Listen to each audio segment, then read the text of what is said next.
Comprehension Show. I'm your host, as always, Dr. Andy Johnson. Today we're looking at comprehension basics. Just a little bit of a review here. So, comprehension is creating meaning with print.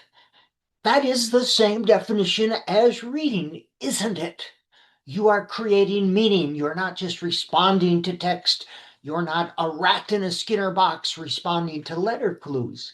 And it's an active process, meaning you can't be comprehended at. You have to consciously engage at some level. Comprehension involves thinking, cognition, and to improve comprehension, you improve thinking. Very simple. We teach the cognitive process to develop the skill. And these are all cognitive processes that research has shown effective and efficient readers use. Not effective readers, but skilled readers use. Cognitive process, thinking processes, cognitive operation. We break the cognitive operation into steps. That's what we do with any high-level skill, and we teach the skill. These are high-level processes, and we can't assume students know how to do these or can do them automatically.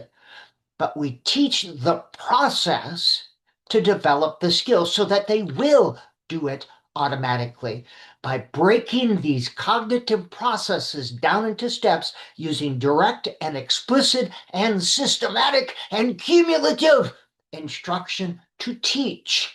And again, automaticity is the goal, so you don't have to think about it. And as I've said many times before, efficient readers approach narrative text differently from expository text. Narrative text is to read and enjoy. Expository text is to understand. If you're reading Harry Potter the same way you're reading my books, something's wrong with you. So effective teachers design different types of activities for narrative and expository text. For example, Rachel came home from an afternoon of classes at Minnesota State University. She was studying to be an elementary education teacher. Her ex-boyfriend, Bluffy, the clown, was a clown who performed magic at children's birthday parties.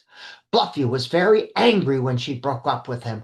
Bluffy had just gotten out of anger management class and was hiding in her closet. When Rachel walked in the kitchen, she noticed her meat knife was missing.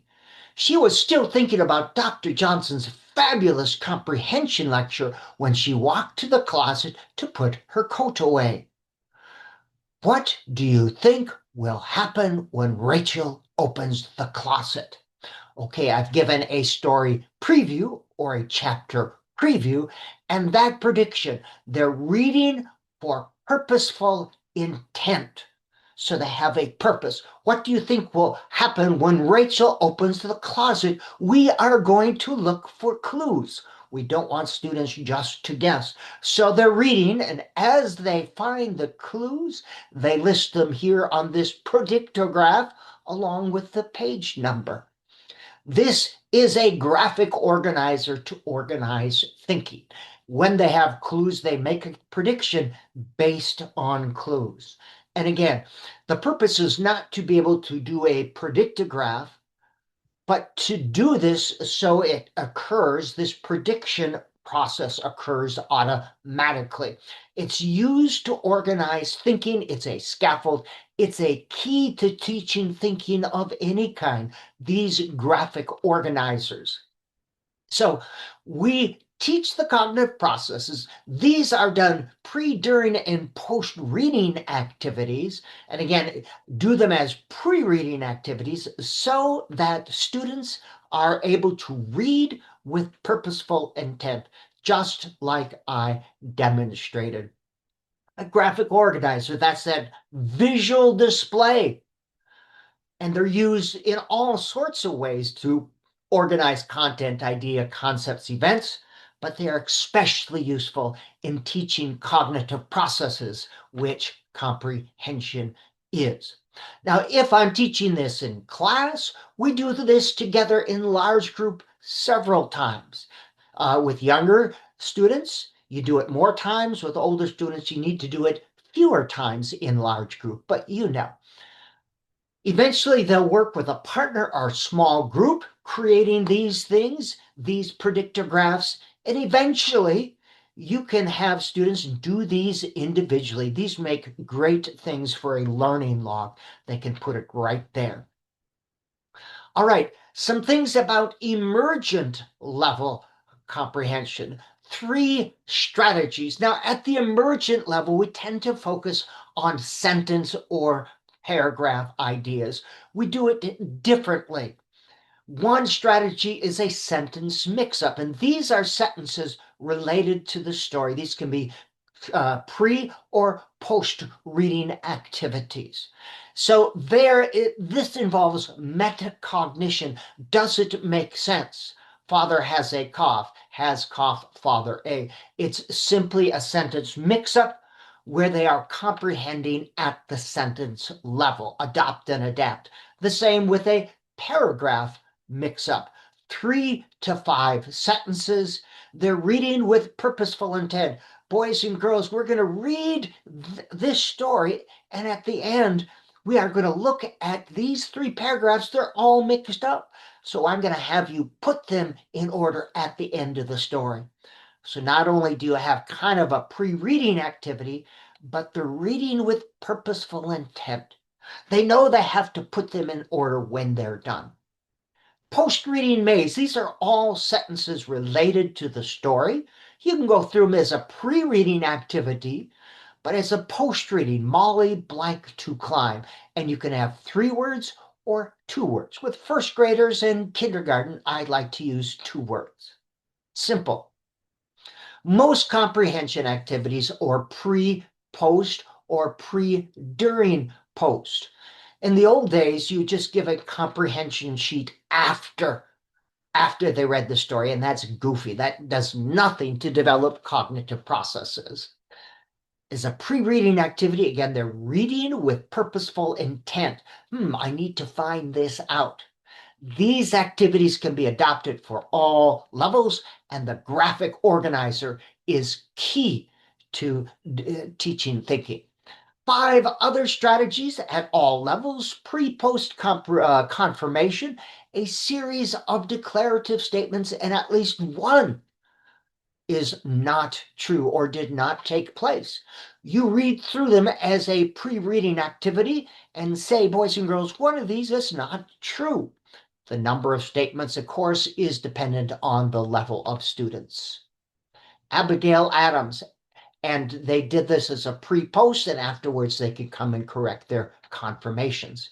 Story grammar, that's for narrative text. You tell them 2 or 3 of the categories, and you leave 1 or 2 events open and say, we are going to read this story to find out what happens, and they fill in the events part, partially completed. Story grammar.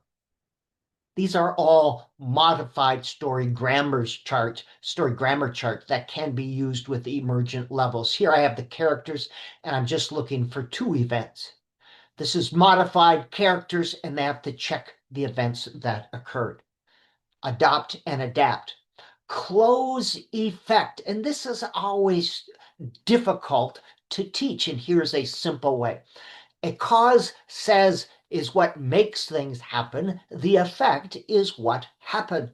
As a pre-reading activity, you say, boys and girls, in this story, Bob stands up on a bus. We're going to read to see what happens. What is the effect of that? Space aliens grabbed Bob. We're going to read to see what is the effect. What happens next? So this is a cause-effect chart. The reading for purposeful intent. Some people like to have the page number at the end. Then, after I've done cause looking for effect, we have effect looking for cause. Effect is what happens. Boys and girls, in this story, these things happen. You do that as a pre-reading activity. We're going to read to see if we can find out what made Bob get slammed to the floor. They read, and during they can fill this out and the page number. And then eventually you can do cause and effect. These are common academic standards, common cognitive processes, story grammar, and we've done that before. Predicting. This is a common academic standard. And again, to demonstrate that students can do this, you simply have them do the predictograph and put that in their folder to document that they can predict. Predicting is different from guessing.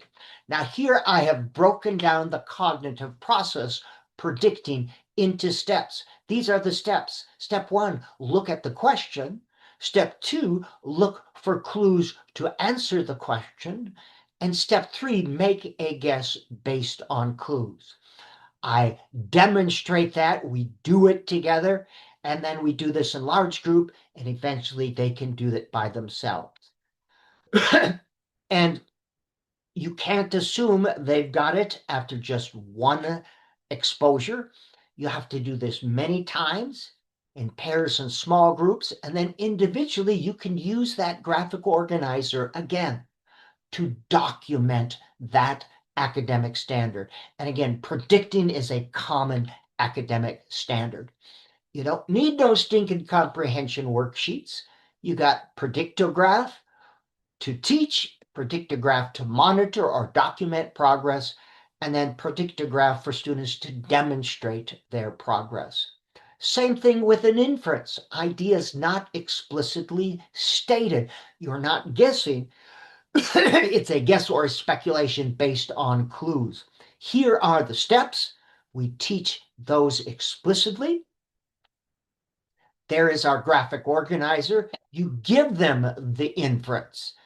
You give them the inference up front, and they are looking for clues, and they make the inference. What kind of person was Professor Marvel? Or Professor, and then they're looking for clues, and here is the inference. Character trait is a similar type, and again, they're reading for purposeful intent. We have characters, and they're going to rate them on some trait, brave, smart, magical. As they're reading, they are looking for clues for that. And then compare and contrast. This is done quite a bit. Look at the two entities. Here's the steps. Look for similarities, identify differences, identify comparison as a pre and a post. They're reading for purposeful intent. Boys and girls, we are going to compare Harry Potter with Luke Skywalker. As they're reading, they look for similarities and differences. Supporting detail. Introduce a declarative statement related to some aspect of the story. Again, they're reading with purposeful intent. Billy Marvel should have stayed home. They're looking for supporting details as they read. The goal is to teach the process to develop the skill. It's not important that they can fill in a cause-effect chart or a predictogram or an inferogram, but they will automatically engage in the cognitive processes as they read. 6 big ideas. Do not correct oral reading. I know there's a tendency to jump in, but students need to develop the ability to see if what they read makes sense. 4th grade and up, the focus is on information books. You need to teach study skill strategies, which is different than from comprehension skills. We teach students to read textbooks differently from storybooks. Study skill strategies are not used for narrative texts. For comprehension activities, like I just said, you want to teach this using texts that are at students' independent level or below. That means they can read 97% of the words accurately. So it's a comprehending activity, not a word recognition activity. So you want to find books that you address comprehension different from word identification and fluency. Comprehension worksheets do little to help students comprehend. and you must separate comprehension work from word recognition.